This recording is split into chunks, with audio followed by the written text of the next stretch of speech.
জাহিদ এবং গিয়াসউদ্দিন নামে বড় মাফিয়া চক্র যে চাঁদাবাজের সাথে লিপ্ত আছে।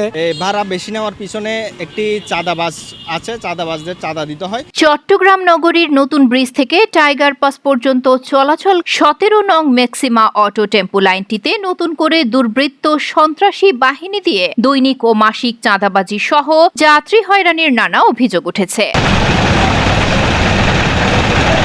নতুন ব্রিজ থেকে টাইগার পাস পর্যন্ত ম্যাক্সিমা অটো টেম্পো লাইনটির লাইনম্যান হিসেবে পরিচিত নগরীর বাকলিয়া থেকে র্যাব হাতে চাঁদাবাজির সময় গ্রেফতার হওয়া গিয়াসউদ্দিনের নেতৃত্বে ও চট্টগ্রাম অটো টেম্পো শ্রমিক ইউনিয়নের সভাপতি জাহেদ হোসেন সহ দুর্বৃত্ত আরও অনেকের সহযোগিতায় 17 নং ম্যাক্সিমা অটো টেম্পো লাইনটি থেকে প্রতি গাড়ি থেকে দৈনিক 200 ও মাসিক 2000 টাকা নেওয়া হচ্ছে চাঁদা। সেই সাথে লাইনটিতে ট্রাফিক বিভাগের কর্মকর্তাদের ম্যানেজ করে অবৈধ গাড়ির চলাচলের সহযোগিতা করছে তারা।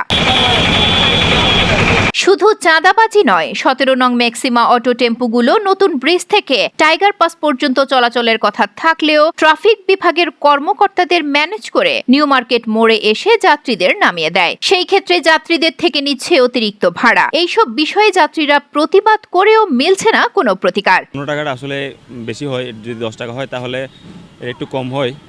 আর এখানে যে 17 নম্বর রোডের মধ্যে যে গাড়ির ড্রাইভারগুলো আছে, ওরা এই ভাড়া নিয়ে কথা বললে ওইটা আসলে রাফ বিহেভ করে যাত্রীদের সাথে। আর এই যে রোডের মধ্যে প্রচুর পরিমাণ চাঁদাবাজি হয়। আমরা ছাত্র সমাজটা চাই যে কি এই চাঁদাবাজিটা বন্ধ হোক। যেখানে 10 টাকা হওয়ার কথা সেখানে আমাদের থেকে ওনারা 15 টাকা নিয়ে নেন। জাহিদ এবং গিয়াসউদ্দিন নামে বড় মাফিয়া চক্র যে চাঁদাবাজের সাথে লিপ্ত আছে। আমরা চাই এই ধরনের চাঁদাবাজ মুক্ত সড়ক। ছাত্র সমাজের সাথে প্রতিনিয়ত যা হচ্ছে এগুলা খুবই মর্মান্তিক। 15 টাকা ভাড়া নিচ্ছে, সেটি যৌক্তিক নয়। কেন যৌক্তিক নয়? যে নিউ মার্কেট থেকে নতুন ব্রিজের যে দূরত্ব, সেই দূরত্ব অনুযায়ী যে 15 টাকা ভাড়াটা সেটা এমনিতে বেশি হয়ে যায়।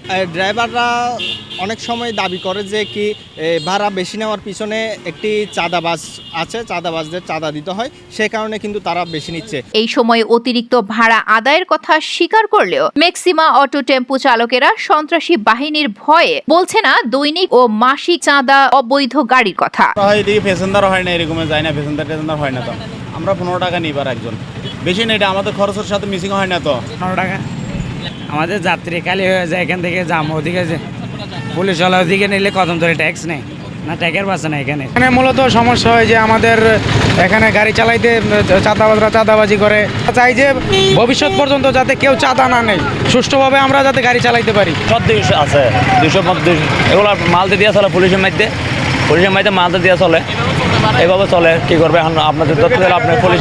দুর্বৃত্ত সন্ত্রাসী বাহিনীদের দিয়ে দৈনিক ও মাসিক চাঁদাবাজির কথা অকপটে স্বীকার করেন অভিযুক্ত গিয়াসউদ্দিন। আমি এখানে এখন বর্তমানে ড্রাইভার হিসেবে আছি। ড্রাইভাররা দাঁড় করে রাখছে। হ্যাঁ ঠিক আছে, আমি আগে নিতাম, আর ওই ড্রাইভার থেকে জিজ্ঞেস করলে বলতে পারবে। 17 নম্বর ম্যাক্সিমা অটো টেম্পো লাইনটিতে কিভাবে ট্রাফিক বিভাগের কর্মকর্তাদের ম্যানেজ করে অবৈধ গাড়ি অতিরিক্ত ভাড়া আদায় করছে, এই বিষয়ে কথা হয় ট্রাফিক বিভাগের ঊর্ধ্বতন এই কর্মকর্তা। অটো টেম্পোর কিছু আমরা এই অবৈধ গাড়ির বিষয়ে একমাত্র উপায় হচ্ছে আমার ডাম্পিং করা, আমার আটক করা। যার ফলে আমরা আমাদের সামর্থ্য অনুযায়ী বেশ কিছু গাড়ি আটক করি। অতীতেও করেছি, আগে করেছি, এবং ইদানিং আমাদের কার্যক্রমের একটু ইয়ার কারণে কিন্তু এই 5 তারিখের পরে আমাদের এই যেহেতু মামলাও হয়নি, আটকও হয়নি, মোটামুটি সব কিছু সমন্বয় করে আটক করতাম। প্রতিদিন আমাদের বেশ কিছু গাড়ি আটক। আমার কাছে চাঁদাবাজি করে, আমি চাঁদা না দিলে আমাকে হুমকি দামকি দেয় বা মারপিট করে, এরকম ঘটনাও নাকি এরকম ঘটে। প্রায়ই আমরা এরকম নিউজে দেখি।